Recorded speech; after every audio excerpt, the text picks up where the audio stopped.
നമ്മളിന്ന് ഏറ്റവും കൂടുതൽ ബുദ്ധിമുട്ടിക്കുന്ന ഒരു കാര്യമാണ് ഫോണിൻ്റെ ബാറ്ററി പെട്ടെന്ന് തീർന്നു പോകുന്നത്. അതേപോലെ തന്നെയാണ് മൊബൈൽ ഡാറ്റ തീരുന്നത്.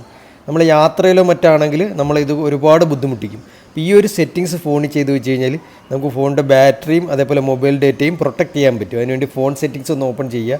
ഓപ്പൺ ചെയ്യുമ്പോൾ ഇവിടെ താഴെയായിട്ട് മോർ കണക്ഷൻസ് എന്ന് പറഞ്ഞൊരു ഓപ്ഷൻ ഉണ്ട്. ശ്രദ്ധിക്കുക, എല്ലാ ഫോണിലും ഇതേപോലെ ആയിരിക്കില്ല, മിക്ക ഫോണുകളിലും പക്ഷേ മോർ കണക്ഷൻസിൻ്റെ അകത്തായിരിക്കും ഇത് കാണുന്നത്. നമ്മൾ ജസ്റ്റ് മോർ കണക്ഷൻസ് ഒന്ന് ഓപ്പൺ ചെയ്യേണ്ട. ഇതാണ് മോർ കണക്ഷൻ. അത് ഓപ്പൺ ചെയ്യുമ്പോൾ ഇവിടെ ഡേറ്റ സേവർ എന്ന് പറയുന്നൊരു ഓപ്ഷൻ ഉണ്ട് കേട്ടോ, ഡേറ്റ സേവർ. അതൊന്ന് ജസ്റ്റ് ഓപ്പൺ ചെയ്യുക. ഓപ്പൺ ചെയ്തിട്ട് അതൊന്ന് ഓൺ ചെയ്ത് കൊടുത്തു കഴിഞ്ഞാൽ ബാറ്ററി തീരുന്നത് കുറയും, അതേപോലെ തന്നെ മൊബൈൽ ഡാറ്റ തീരുന്നത് കുറയുന്നതായിരിക്കും. ചില ഫോണുകളിൽ ഇതിവിടെ കാണണമെന്നില്ല. അത്തരം സന്ദർഭങ്ങളിൽ നിങ്ങൾ ഫോണിൻ്റെ സെറ്റിങ്സ് ഒന്ന് ഓപ്പൺ ചെയ്തിട്ട് ഫോണിൻ്റെ സെറ്റിങ്സ് ഇതേപോലെ ഒന്ന് ഓപ്പൺ ചെയ്യുക. ഏറ്റവും മേളിൽ ഒരു സെർച്ച് ഉണ്ട്, അവിടെ ഡേറ്റ സേവർ എന്ന് സെർച്ച് ചെയ്ത് കഴിഞ്ഞാൽ ഏത് ഫോണിലും ഈ ഓപ്ഷൻ കാണാൻ കഴിയുന്നതായിരിക്കും. ഇത് ഓൺ ചെയ്ത് വെച്ച് കഴിഞ്ഞാൽ വളരെയേറെ പ്രയോജനമുണ്ട്. എത്രയും പെട്ടെന്ന് ഒന്ന് ഓൺ ചെയ്ത് വെക്കുക.